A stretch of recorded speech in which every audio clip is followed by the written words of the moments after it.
Bayan, magandang umaga ang Kuya Ed. Comment ko lang sa sitwasyon natin ngayon. Alam ko po, Bayan, na hindi lamang ako ang dismayado. Dismayado kayo at dismayado tayong lahat sa nangyayari.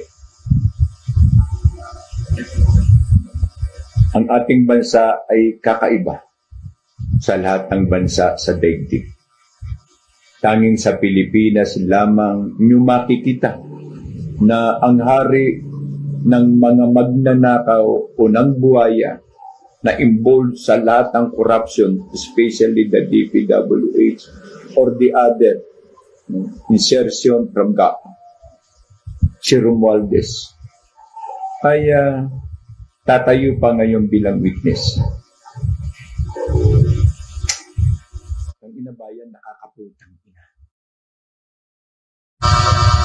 Meron tayong AFP na nababayaran.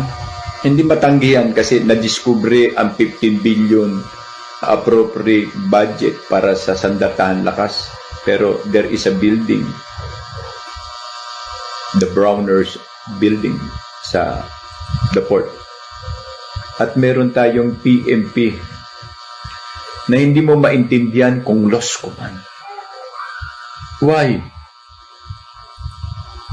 Why? Kasi alam namin na before you wear your uniform, you will act and you will take your oath to defend the constitutions of the Republic and the Philippines and the people of the Philippines in time of war and in peace. Also, the AFP take that kinds of oath.